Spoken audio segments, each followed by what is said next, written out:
എല്ലാ വിദ്യാർത്ഥിനികൾക്കും പുതിയ സ്വാഗതം. +1 result and +1 supplementary improvement exam result valuation ക്യാമ്പിൽ നിന്നും വിദ്യാർത്ഥികൾക്ക് സന്തോഷം നൽകുന്ന ഒരു വാർത്ത പുറത്തു വരുന്നുണ്ട്. ഈ വർഷം വിജയശതമാനം കൂടും, റിസൾട്ട് ഉടൻ പ്രസിദ്ധീകരിക്കും. അതുപോലെ തന്നെ how to check +1 result and +1 supplementary improvement exam result എങ്ങനെ ചെക്ക് ചെയ്യാം എന്നൊരു വിവരം കൂടിയാണ് ഈ ഒരു വീഡിയോയിൽ കൂടെ വിദ്യാർത്ഥികളുമായി പങ്കുവെക്കാൻ ആഗ്രഹിക്കുന്നത്. വിശദമായ വാർത്തയിലേക്ക് പോകും മുമ്പായിട്ട് ആദ്യമായിട്ട് ഈ ചാനൽ കാണുന്ന വിദ്യാർത്ഥി ഉണ്ടെങ്കിൽ തീർച്ചയായും മറക്കണ്ട സബ്സ്ക്രൈബ് ചെയ്ത് കൂടെ പറഞ്ഞ് പ്രത്യേകം ശ്രദ്ധിക്കുക. സബ്സ്ക്രൈബ് ചെയ്യുന്നതിന് നോട്ടിഫിക്കേഷൻ ബെല്ലുകളുള്ള ഓപ്ഷൻ എനേബിൾ ചെയ്യുക. ചാനലിലെ വീഡിയോസ് നിങ്ങൾക്ക് ഉപകാരപ്രദമാകുന്നതിൻ്റെ തീർച്ചയായും ലൈക്കും കൂടി ചെയ്യുക. അതുപോലെ തന്നെ നിങ്ങളുടെ സുഹൃത്തുക്കളിലേക്ക് ഷെയർ ചെയ്ത് കൊടുക്കാനും കൂടി പ്രത്യേകം ശ്രദ്ധിക്കാം. അതുപോലെ തന്നെ നമ്മുടെ ചാനൽ വാട്സപ്പ് ചാനലിൽ ജോയിൻ ചെയ്യാനുള്ള ലിങ്ക് നിങ്ങൾക്ക് വീഡിയോയ്ക്ക് തന്നെ ഡിസ്ക്രിപ്ഷൻ ബോക്സിൽ നൽകുന്നതായിരിക്കും. അപ്പോൾ നമുക്ക് തന്നെ വളരെ പ്രാധാന്യം അറിയിക്കുന്ന വാർത്തയിലേക്ക് തന്നെ കടക്കാം. +1 result and +1 supplementary improvement exam result എന്ന് പ്രസിദ്ധീകരിക്കുമെന്ന് പല വിദ്യാർത്ഥിനികളും ചോദിക്കുന്നൊരു സംശയം തന്നെയാണ്. അതുപോലെ തന്നെ വാല്യുവേഷൻ ക്യാമ്പിൽ നിന്നും വിദ്യാർത്ഥികൾക്ക് സന്തോഷം നൽകുന്നൊരു വാർത്തയും പുറത്തു വരുന്നുണ്ട്. അതിപ്പോൾ +1ൻ്റെ വാല്യുവേഷനും അതുപോലെ തന്നെ +1 സപ്ലിമെൻ്ററി ഇംപ്രൂവ്മെൻ്റ് പരീക്ഷയുടെ വാല്യുവേഷനും ഏപ്രിൽ മാസം 3-ാം തീയതി പൊതുവിദ്യാഭ്യാസ വകുപ്പ് ആരംഭിച്ചതാണ്. അപ്പോൾ ഒന്നാം ഘട്ടം, ഇത് 2 ഘട്ടങ്ങളായിട്ടാണ് വാല്യുവേഷൻ നടക്കുന്നത്. ഒന്നാം ഘട്ട വാല്യുവേഷൻ ഏപ്രിൽ 3 മുതൽ ഏപ്രിൽ 11 വരെയും, രണ്ടാം ഘട്ട വാല്യുവേഷൻ ഏപ്രിൽ 12 മുതൽ ഏപ്രിൽ 26 വരെ എന്നിങ്ങനെ 2 ഘട്ടങ്ങളിലായിട്ടാണ് വിദ്യാർത്ഥികളുടെ വാല്യുവേഷൻ ക്യാമ്പ് ഷെഡ്യൂൾ ചെയ്ത് വെച്ചിരിക്കുന്നത്. അപ്പോൾ ഇങ്ങനെ വരുമ്പോൾ വാല്യുവേഷൻ ക്യാമ്പിൽ നിന്നും ഈ നിലവിൽ 2 ദിവസം ഇപ്പോൾ വാല്യുവേഷൻ ക്യാമ്പ് കഴിഞ്ഞു. അപ്പോൾ അധ്യാപകരിൽ നിന്നും പുറത്തു വരുന്നൊരു മറുപടി എന്ന് പറയുന്ന വിദ്യാർത്ഥികൾക്ക് ആശ്വസിക്കാൻ വകയുണ്ട്. അത് അവർ പേപ്പർ നോക്കുമ്പോൾ നല്ല രീതിയിൽ വിദ്യാർത്ഥികൾ ക്വസ്റ്റ്യൻസ് ഒക്കെ എഴുതിയിട്ടുണ്ട്. അപ്പോൾ നല്ല രീതിയിലുള്ളൊരു പ്രതികരണമാണ് വാല്യുവേഷൻ ക്യാമ്പിൽ നിന്നും പുറത്തു വരുന്നത്. അപ്പോൾ വിദ്യാർത്ഥികൾക്ക് നല്ല രീതിയിൽ ഉത്തരങ്ങൾ എഴുതാൻ സാധിച്ചിട്ടുണ്ട്. വിദ്യാർത്ഥികൾക്ക് നല്ല രീതിയിൽ ആൻസറബിൾ ആണ് എന്നൊരു പ്രതികരണമാണ് പുറത്തു വരുന്നത് നോക്കിയ പേപ്പറുകളിൽ നിന്നും. അതുകൊണ്ട് തന്നെ ഈ വർഷം വിജയശതമാനം കൂടാനുള്ള സാധ്യതയുണ്ട്. ഇപ്പോൾ +1 എന്ന് പറയുമ്പോൾ +1ൽ പൊതുവേ ഒരു വിജയശതമാനം ഇല്ല. അതുപോലെ തന്നെ നമ്മൾ ആദ്യം പറയാൻ ഉദ്ദേശിക്കുന്ന പോലെ തന്നെ +1ൻ്റെ കേസ് എടുക്കുമ്പോൾ തന്നെ നമ്മൾ +1ൻ്റെയും +2ൻ്റെയും കേസിലാണ് നമ്മൾ വിജയശതമാനം നമ്മൾ കണക്കാക്കുക. പക്ഷെ എന്നാൽ പോലും പൊതുവേ +1ൽ വിജയശതമാനം വിദ്യാർത്ഥികൾക്ക് കൂടാൻ ഇത്തവണ സാധ്യതയുണ്ട്. എന്നാലും നമുക്ക് ഒരിക്കലും തള്ളിക്കളയാനാവില്ല. അതുപോലെ തന്നെ ഞാൻ ഇന്ന് രാവിലെ ഒരു വീഡിയോ ചെയ്തപ്പോൾ +2ൻ്റെ കേസിലും SLCയുടെ കേസിലും ഞാൻ വീഡിയോ ചെയ്തപ്പോൾ വിദ്യാർത്ഥികളോട് അതിൽ മെയിനായിട്ടും പറഞ്ഞൊരു കാര്യം തന്നെയാണ്, +1ൽ ഒരിക്കലും ഒരു ഇതായിട്ട് അളക്കപ്പെടുന്നതാണ്. +1ൽ ഞാൻ +1ൽ 600, +2ൽ 600, ടോട്ടൽ 1200 മാർക്കാണ്. അപ്പോൾ ഇപ്പം ഉദാഹരണം ഞാൻ പറയുമ്പോൾ +1ലെയും +1ലെയും അതുപോലെ തന്നെ +2വിലെയും അതുപോലെ തന്നെ മാർക്ക് ഒന്നിച്ചാണ്, അതിൻ്റെ പെർസെൻറ്റേജാണ് ഒരു വിദ്യാർത്ഥിയുടെ അന്തിമ പെർസെൻറ്റേജ്, അതായത് ഫൈനൽ പെർസെൻറ്റേജ് ആയിട്ട് കണക്കാക്കപ്പെടുക. ഒരിക്കലും +1ലെ മാത്രം ഒരു പെർസെൻറ്റേജ് എടുക്കാറില്ല. അതായത് ഞാനിപ്പോഴും പറഞ്ഞ +1 പകുതി +2 പകുതിയാണ്. അത് 600, +1 600, +2 600. അപ്പോൾ ഈ 600 1200 എന്ന വലിയ സംഖ്യയിൽ നിന്നും ഒരു വിദ്യാർത്ഥി എത്രത്തോളം മാർക്ക് നേടിയെടുത്തു എന്ന് അളക്കപ്പെടുന്നത്, അല്ലെങ്കിൽ ആ വിദ്യാർത്ഥിയുടെ പെർസെൻറ്റേജ് കണക്കാക്കാൻ വേണ്ടി അളക്കപ്പെടുന്നത് ആ വിദ്യാർത്ഥി 1200 എന്ന വലിയ സംഖ്യയിൽ നിന്നും ഒരു വിദ്യാർത്ഥി എത്രത്തോളം മാർക്ക് എഴുതിയെടുത്തു എന്നുള്ളത് +2വിലാണ് അളക്കപ്പെടുക. +1ൽ ഒരു പെർസെൻറ്റേജ് കൃത്യമായ രീതിയിൽ ഇല്ല. റിസൾട്ടുമായി ബന്ധപ്പെട്ട് റിസൾട്ട് ഉടൻ പ്രസിദ്ധീകരിക്കുമെന്ന് നമുക്ക് വ്യക്തമാണ്. അതായത് എന്താ വെച്ചാൽ എല്ലാ വർഷങ്ങളും നമ്മൾ ഏതൊരു വർഷത്തെ കേസ് എടുത്ത് നോക്കിയാൽ പോലും വിദ്യാർത്ഥികൾക്ക് മനസ്സിലാകുന്നൊരു കാര്യം തന്നെയാണ്, നമ്മൾ ഏതൊരു വർഷത്തെ കേസ് എടുത്താലും നമുക്ക് കാണാൻ സാധിക്കുന്നത് +1 റിസൾട്ട് സാധാരണ ഘട്ടങ്ങളിൽ ജൂൺ ഓർ ജൂലൈ മാസങ്ങളിലാണ് വരാറ്. +1 റിസൾട്ട് എല്ലാ വർഷങ്ങളിലും വരാറുള്ളത്. എന്നാൽ നിങ്ങൾ കഴിഞ്ഞ വർഷത്തെ റിസൾട്ട് മാത്രം ഒന്ന് എടുത്തു നോക്ക്. നിങ്ങൾക്ക് കഴിഞ്ഞ വർഷത്തെ റിസൾട്ട് മാത്രം എടുത്തു നോക്കിക്കഴിഞ്ഞാൽ മെയ് മാസം 28-ാം തീയതിയാണ് കഴിഞ്ഞ വർഷം +1 പരീക്ഷാഫലം പുറത്തുവിട്ടത്. +1 പരീക്ഷാഫലം എത്രയാണ്? മെയ് മാസം 28-ാം തീയതിയാണ് പുറത്തുവിട്ടത്. അപ്പോൾ വിദ്യാർത്ഥികൾക്ക് നമ്മൾ ഇതിനോടൊപ്പം പറയാനുള്ളൊരു കാര്യമെന്ന് പറയുന്നത്, ഈ +1 റിസൾട്ട് കഴിഞ്ഞ വർഷം മാത്രമാണ് മെയ് 22. ഞാൻ പറഞ്ഞ പോലെ തന്നെ ഞാൻ +2വിൽ അഡ്മിഷൻ എടുത്ത ഇയർ എന്ന് പറയുന്നത് 2022 ഇയറാണ്.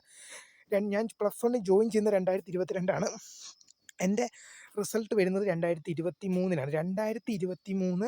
2023 ജൂലൈ 14-ലാണ് ജൂലൈ 14 എൻ്റെ പ്ലസ് വൺ പരീക്ഷാഫലം വരുന്നത്. അതുപോലെ തന്നെ നിങ്ങൾ ഏതൊരു വർഷത്തെ പ്ലസ് വൺ പരീക്ഷാഫലം എടുത്ത് നോക്കിയാലും നിങ്ങൾക്കൊരു ജൂൺ ഓർ ജൂലൈ എന്ന് മാത്രമേ നിങ്ങൾക്ക് അവിടെ കാണാൻ സാധിക്കൂ. പക്ഷേ എന്നാൽ കഴിഞ്ഞ വർഷത്തെ മാത്രം എടുത്ത് നോക്കുകയാണെങ്കിൽ നിങ്ങൾക്ക് അവിടെ എന്ത് കാണാൻ സാധിക്കും? നിങ്ങൾക്ക് അവിടെ ഒരു കാര്യം കാണാൻ സാധിക്കും. മെയ് മാസം 28 കഴിഞ്ഞ വർഷത്തെ പ്ലസ് വൺ പരീക്ഷാഫലം മാത്രമാണ് മെയ് മാസം 28 വന്നത്. അതുപോലെ തന്നെ how to check plus one result. Plus one result നമുക്ക് വിദ്യാർത്ഥികളോടൊരു കാര്യം പറയാനുള്ളത്, പ്ലസ് വൺ റിസൾട്ട് എന്നായിരിക്കും എങ്ങനെയാണ് ചെക്ക് ചെയ്യുക? പ്ലസ് വൺ റിസൾട്ട് കേരളത്തിൽ ഒറ്റൊരു വെബ്സൈറ്റിൽ മാത്രമേ വരുള്ളൂ. അതാണ് kerala-results.nic.in. kerala-results.nic.in എന്ന ഒറ്റ വെബ്സൈറ്റിൽ മാത്രമാണ് പ്ലസ് വൺ പരീക്ഷാഫലം പുറത്തുവിടുക. അപ്പോൾ kerala-results.nic.in നിങ്ങൾ വെബ്സൈറ്റാണ് ഏറ്റവും കൂടുതൽ നോക്കിയിരിക്കേണ്ടത്. kerala-results.nic.in എന്ന വെബ്സൈറ്റാണ് വിദ്യാർത്ഥികൾ ഓർത്തിരിക്കേണ്ടത്. ആ വെബ്സൈറ്റ് നിങ്ങൾ പ്രവേശിച്ച് കഴിഞ്ഞാൽ DHSC ഫസ്റ്റ് ഇയർ റിസൾട്ട് 2025 എന്നൊരു ലിങ്ക് നിങ്ങൾക്ക് അവിടെ ലഭ്യമാകും. ഇപ്പോൾ ലിങ്ക് ലഭ്യമല്ല. ഇപ്പോൾ ലിങ്ക് ലഭ്യമാണ്. ഏതിൻ്റെയാണ്? മറ്റേ കഴിഞ്ഞ വർഷത്തെ DHSC ഫസ്റ്റ് ഇയർ റിസൾട്ട് 2024 എന്ന് പറഞ്ഞ റിസൾട്ട് ലഭ്യമാണ്. നിങ്ങൾക്ക് വേണം അതൊക്കെ എടുത്ത് നോക്കിക്കഴിഞ്ഞാൽ ആ ലിങ്കിൽ ക്ലിക്ക് കഴിഞ്ഞാൽ നിങ്ങളുടെ രജിസ്റ്റർ നമ്പറും ഡേറ്റ് ഓഫ് ബർത്തും കൊടുക്കാനുള്ളൊരു വിൻഡോയിലേക്കാണ് പോകുന്നത്. ആ രജിസ്റ്റർ നമ്പറും ഡേറ്റ് ഓഫ് ബർത്തും കൊടുത്തു കഴിയുമ്പോൾ റിസൾട്ട് ലഭ്യമാകും. അത് പറഞ്ഞ പോലെ തന്നെയാണ് ഇപ്പം ഞാൻ ആദ്യമേ പറഞ്ഞ 2024 DHSC first year result 2024 link നിങ്ങളോട് എടുത്ത് നോക്കാൻ പറഞ്ഞതിന് കാരണം എന്ന് പറയുന്നത് ആ 2024 എന്നുള്ളത് 25 മാറുന്നുള്ളൂ. പുതിയ ലിങ്കിൽ 2024 എന്നുള്ളത് 25 മാറും. അല്ലാതെ വേറെ ഒറ്റൊരു വ്യത്യാസം പോലും നിങ്ങൾക്ക് അവിടെ സംഭവിക്കുന്നില്ല. അപ്പം നിങ്ങൾ മനസ്സിലാക്കേണ്ട ഒരു കാര്യം എന്ന് പറയുന്നത് എന്താണ്, ആ 2024 എന്നുള്ളത് 2025 അവിടെ മാറുക മാത്രമേ ചെയ്യുന്നുള്ളൂ. വേറൊരു കാര്യവും മാറുന്നില്ല. പേജും കാര്യങ്ങളെല്ലാം ഒരുപോലെ തന്നെയാണ്. ഇപ്പം ഏതൊരു വർഷത്തെ റിസൾട്ടിൻ്റെ കാര്യം എടുക്കുകയാണെങ്കിലും വർഷവും ലിങ്കും മാത്രമേ മാറുന്നുള്ളൂ. ബാക്കി എല്ലാ കാര്യങ്ങളും ഒരുപോലെയാണ്. അപ്പം നിങ്ങൾക്കൊരു റിസൾട്ട് പരിശോധിക്കാൻ വേണ്ടി ഒരു എക്സ്പീരിയൻസ് ആയിക്കോട്ടെ എന്ന് പറഞ്ഞ് വിചാരിച്ചിട്ടാണ് ഞാൻ 2024 റിസൾട്ടിൻ്റെ പേജിലൊന്ന് കയറി നോക്കിക്കോളാൻ നിങ്ങളോട് പറഞ്ഞത്. അപ്പോൾ നിങ്ങൾക്കത് നോക്കിക്കഴിഞ്ഞാൽ നിങ്ങൾക്ക് അവിടെ മനസ്സിലാവുന്ന കാര്യമെന്ന് പറയുകയാണെങ്കിൽ എന്താണ്, അതേ പേജിൽ അതേപോലെ ഇപ്പം നിങ്ങൾ 2025 ലിങ്ക് അവിടെ വന്നാലും റിസൾട്ട് പ്രസിദ്ധീകരിച്ച് കഴിയുമ്പോൾ ലിങ്ക് വന്നാലും നിങ്ങൾക്ക് അവിടെ ആ പേജിൽ കയറി നോക്കി കഴിയുമ്പോൾ നിങ്ങൾക്ക് എന്ത് കാണാൻ സാധിക്കും? അവിടെ രജിസ്റ്റർ നമ്പറും ഡേറ്റ് ഓഫ് ബർത്തും അടിക്കാനുള്ള വിൻഡോ കാണാൻ സാധിക്കും. ആ രജിസ്റ്റർ നമ്പറും ഡേറ്റ് ഓഫ് ബർത്തും നൽകി സബ്മിറ്റ് ചെയ്യുന്ന പക്ഷേ നിങ്ങൾക്ക് നിങ്ങളുടെ റിസൾട്ട് നിങ്ങൾക്ക് ലഭ്യമാകും. അതുപോലെ തന്നെ പല വിദ്യാർത്ഥികളും ചോദിക്കുന്ന മറ്റൊരു സംശയം തന്നെയാണ് ഇനി പ്ലസ് വൺ സപ്ലിമെൻ്ററി ഇമ്പ്രൂവ്മെൻറ്റ് സംബന്ധിച്ച്. അത് പ്ലസ് വൺ സാധാരണ ചുരുക്കി പറയുകയാണെങ്കിൽ ഇപ്പം ഞാൻ പ്ലസ് വൺ ഇമ്പ്രൂവ്മെൻറ്റ് ഇപ്പോൾ പ്ലസ് വൺ റിസൾട്ട് വന്നത് 2023 അപ്പം ഈ 2023 അപ്പം ഞങ്ങളുടെ ബാച്ചായിരുന്നു ലാസ്റ്റ് ബാച്ച് ഒരു കണക്കിന് പറയുകയാണ്. അപ്പോൾ സാധാരണഗതിയിൽ പ്ലസ് വൺ ഇമ്പ്രൂവ്മെൻ്റ് എന്ന് പറയുന്നത് പ്ലസ് വൺ റിസൾട്ട് വന്നിട്ട് ഒരു മാസത്തിനകം തന്നെ പ്ലസ് വൺ സപ്ലിമെൻ്ററി ഇമ്പ്രൂവ്മെൻറ്റ് പരീക്ഷ വിളിക്കും. പക്ഷേ എന്നാൽ ഇപ്പോൾ മുതൽ അത് നിങ്ങളുടെ പ്ലസ് ടു മെയിൻ എക്സാമിൻ്റെ പ്ലസ് ടു പബ്ലിക് എക്സാമിൻ്റെ ഒപ്പം തന്നെയാണ് പ്ലസ് വൺ സപ്ലിമെൻ്ററി ഇമ്പ്രൂവ്മെൻറ്റ് എക്സാമിനേഷനും വിളിക്കുന്നത്. അപ്പോൾ ഞങ്ങളായിരുന്നു ലാസ്റ്റ് ബാച്ച്. അപ്പം ഞങ്ങളുടെ ബാച്ചിന് എന്തുണ്ടായിരുന്നു പ്ലസ് വൺ റിസൾട്ട് വന്നിട്ട് ഏതാണ്ട് 2 മാസത്തിനകം തന്നെ plus one supplementary improvement examination result ഉണ്ടായിരുന്നു. അപ്പോൾ ഞങ്ങളുടെ ബാച്ച് കഴിഞ്ഞ് പിന്നെ വന്ന ബാച്ച് നിങ്ങൾക്ക് മുതലാണ് എന്ത് ചെയ്തത്, നിങ്ങളുടെ പ്ലസ് ടു മെയിൻ എക്സാമിനൊപ്പം തന്നെ എന്ത് ചെയ്യേണ്ടി വന്നത്, എഴുതേണ്ടി വന്നത്. അപ്പം ഞങ്ങളുടെ മേലിൽ ആ തീരുമാനം നടപ്പാക്കിയതായിരുന്നു. അപ്പോൾ ഉദാഹരണം പറയുകയാണെങ്കിൽ ഞങ്ങളുടെ ബാച്ചിൻ്റെ മേലിൽ എന്ത് ചെയ്തായിരുന്നു, വിദ്യാഭ്യാസ വകുപ്പ് ആ തീരുമാനം ഒന്ന് നടപ്പാക്കിയിരുന്നു. അപ്പോൾ ആ വിദ്യാർത്ഥികളുടെ ഭാഗത്തുനിന്നും രക്ഷിതാക്കളുടെ ഭാഗത്തുനിന്നും അധ്യാപകരുടെ ഭാഗത്തുനിന്നും പരാതി പോയതിനെ തുടർന്നാണ് അടുത്ത വർഷം മുതൽ അന്ന് വിദ്യാഭ്യാസ വകുപ്പ് പറഞ്ഞു ഈ തീരുമാനം ഞങ്ങൾ അടുത്ത വർഷം മുതൽ നടപ്പാക്കിക്കൊള്ളാമെന്ന്. അപ്പോൾ അങ്ങനെ അധ്യാപകരുടെയും വിദ്യാർത്ഥികളുടെയും രക്ഷിതാക്കളുടെയും ഞാനോട് പറയാം, അധ്യാപകരുടെയും വിദ്യാർത്ഥികളുടെയും രക്ഷിതാക്കളുടെ കയ്യിൽ നിന്ന് പരാതി പോയത് കൊണ്ട് തന്നെ ഞങ്ങളുടെ ബാച്ച് അതിൽ നിന്നും രക്ഷപ്പെട്ടു പോയി. അപ്പോൾ അതിൻ്റെ പിറ്റത്തെ വർഷം മുതലാണ് ഈ സംവിധാനം നടപ്പാക്കിയത്. പിന്നെ വാല്യുവേഷൻ ക്യാമ്പിൽ നിന്നും നിങ്ങൾക്കും അധികം സന്തോഷമുള്ള ഒരു വാർത്ത തന്നെ പുറത്തുണ്ട്. നോക്കിയ പേപ്പറുകളിൽ നിന്നും വിദ്യാർത്ഥികൾക്ക് നല്ല രീതിയിലുള്ള മാർക്ക് ആണ് കാണാൻ സാധിക്കും. അപ്പം ഞാൻ ഒട്ടും പ്രതീക്ഷയില്ല. കാരണം എന്നാൽ ഇപ്പോൾ വിദ്യാർത്ഥികൾക്ക് കോമൺ ആയിട്ട് തന്നെ ചിന്തിച്ചാൽ മനസ്സിലാകുന്നൊരു കാര്യം തന്നെയാണ്, നിങ്ങളുടെ പ്ലസ് ടുവിൻ്റെ മെയിൻ എക്സാമിനൊപ്പം തന്നെയാണ് നിങ്ങളുടെ plus one supplementary improvement examination നടന്നത്. അപ്പോൾ അങ്ങനെ വരുമ്പോൾ അതിൻ്റെതായ ബുദ്ധിമുട്ട് എന്തായാലും വിദ്യാർത്ഥികൾക്ക് അനുഭവിക്കേണ്ടി വന്നിട്ടുണ്ടാവും. അതും പ്ലസ് ടുവിൻ്റെ പഠിക്കണം, അതോടൊപ്പം തന്നെ പ്ലസ് വണ്ണിൻ്റെ പഠിക്കണം. ഞാൻ കഴിഞ്ഞ വർഷങ്ങളിലൊക്കെ എപ്പോഴും പറഞ്ഞൊരു കാര്യം, രാവിലെ പ്ലസ് ടു പബ്ലിക് എക്സാം, വൈകുന്നേരം plus one supplementary improvement examination. അപ്പോൾ ഇതെല്ലാം കൂടെ ഒരു അവിയൽ കുറച്ച പരുവത്തിലാകും. നിങ്ങൾക്ക് എന്തായാലും അതിൻ്റെതായ ബുദ്ധിമുട്ട് നേരിടേണ്ടി വന്നിട്ടുണ്ടാകും. എന്നാലും വിദ്യാർത്ഥികൾക്ക് സ്റ്റേ ട്യൂൺ, നല്ല പ്രതീക്ഷയിലിരിക്കും. എന്തായാലും റിസൾട്ട് വിദ്യാർത്ഥികൾക്ക് വേഗം തന്നെ പ്രതീക്ഷിക്കാം. പിന്നെ അത് മാത്രമല്ല, പ്ലസ് വൺ റിസൾട്ട് പ്രസിദ്ധീകരിച്ചാലും plus one supplementary improvement examination result പ്രസിദ്ധീകരിച്ചാലും നിങ്ങൾക്കത് അറിയാനുള്ള പ്രീമിയർ വീഡിയോ നമ്മുടെ ചാനൽ അപ്ലോഡ് ചെയ്തിട്ടുണ്ട്. അതുകൊണ്ട് തന്നെ റിസൾട്ടും എന്തായാലും plus one supplementary improvement examination result ഉടൻ തന്നെ പ്രസിദ്ധീകരിക്കും.